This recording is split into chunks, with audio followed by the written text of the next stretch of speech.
যে বিদ্যার মাধ্যমে সুশিক্ষিত হওয়া যায়। পার্থক্য আছে। জড়জাগতিক বিদ্যার মাধ্যমে আমরা শিক্ষিত হতে পারি, কিন্তু সুশিক্ষিত হতে পারি না। আর আধ্যাত্মিক বিদ্যা, পড়া বিদ্যার মাধ্যমে আমরা সুশিক্ষিত হতে পারি।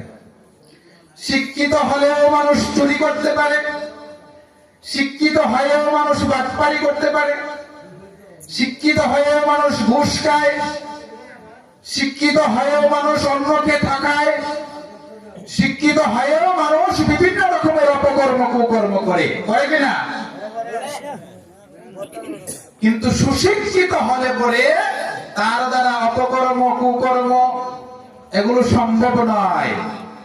যিনি সুশিক্ষিত হয়েছে সে চুরি করবে না, বাটপারি করবে না, অন্যকে ঠকাবে না, অন্যের ধন চুরি করবে না, অন্যের জমির আইল কাটবে না, নিজের জমি বড় করতে চাইবে না, অন্যের জমি দখল করতে চাইবে না, অপকর্ম কুকর্ম ঘুষ খাওয়া এগুলো সে করতে পারবে না, যদি সে পড়া বিদ্যা অর্জন করে, অর্থাৎ সুশিক্ষিত হয়।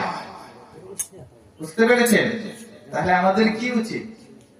বলছে আমাদের অপরা বিদ্যাও প্রয়োজন আছে, কারণ শিক্ষিত হতে হবে আর সুশিক্ষিত হতে হবে। বলছে সুশিক্ষিত হওয়ার জন্য আমাদের যে ব্যবস্থাটা ছিল, গুরুকুল ব্যবস্থা, যেখানে আমাদের শাস্ত্র গ্রন্থ বেদ, শ্রীমদ ভগবত গীতা, ভাগবতম, রামায়ণ এগুলো যেখানে পড়ানো হতো, সেই গুরুকুল ব্যবস্থা আমাদের এখন আর নেই। তাই কি করতে হবে? বলতে যে স্কুল কলেজের শিক্ষার পাশাপাশি আমাদের সন্তানদেরকে কি করতে হবে?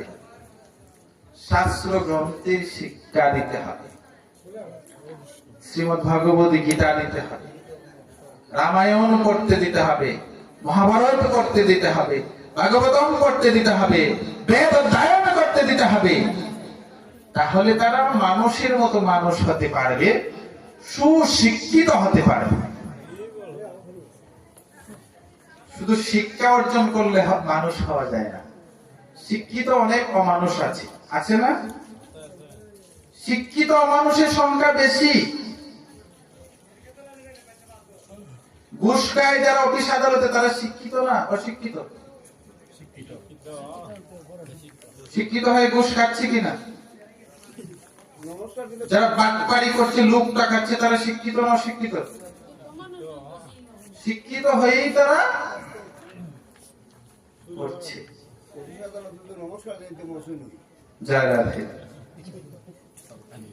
তাহলে শুধু শিক্ষিত হলে হবে না, সুশিক্ষিত হতে হবে। আর সুশিক্ষা এই জনজাগতিক কোন বইয়ে পাওয়া যায় না। সেটা কোথায় পাওয়া যায়? বলছে সেটা পাওয়া যায় আমাদের সনাতন শাস্ত্র গ্রন্থে। কি করতে হবে? সন্তানদেরকে শিক্ষা দিতে হবে। কি শিক্ষা দিতে হবে?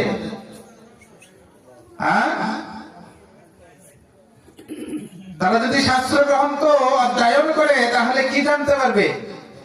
বলছে যে ভগবানের রামের চরিত্র জানতে পারবে। সে পিতার একটা কথা রক্ষা করার জন্য 14 বছরের জন্য বলে চলে গিয়েছে।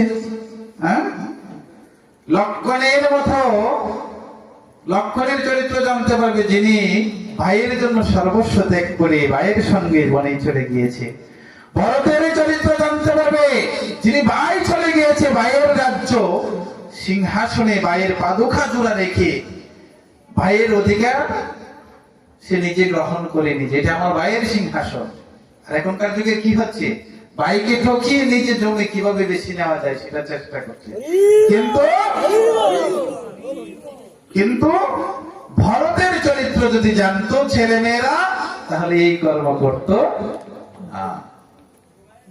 যুধিষ্ঠিরের চরিত্র যদি জানতো, তাহলে সহজে মিথ্যা কথা বলতো না। কি জানতে পারতো? এই শাস্ত্র গ্রন্থ যদি অধ্যয়ন না করে তাহলে জানতে পারবে কেন দুর্যোধন 100 ভাই থাকা সত্ত্বেও তার সকল ভাই মিলে তার মরতে হয়েছে। 11 সৈনিক সেনা ছিল, তারপরেও কেন তারা পরাজিত হতে হয়েছে?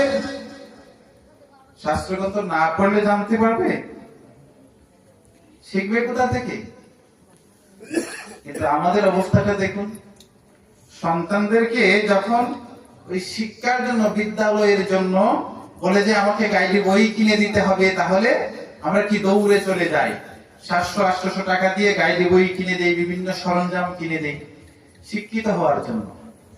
কিন্তু সুশিক্ষিত হওয়ার জন্য একখানা গীতা কিনে, একখানা ভাগবতম কিনে, একখানা রামায়ণ কিনে ছেলের হাতে দিয়ে বলি না যে তুমি আজকে থেকে 10 মিনিট হলে ওই গ্রন্থটা পড়তে হবে। বলেছি না, কয়জনের ঘরে আমাদের এরকম আমাদের সনাতনী গ্রন্থ রয়েছে একটু বলুন তো? হ্যাঁ? এমনও লোক আছে তার প্রত্যেক দিন 200 টাকার সিগারেট লাগে, কিন্তু 150 টাকা দিয়ে একখানা গীতা সে ঘরে কিনে আনে না।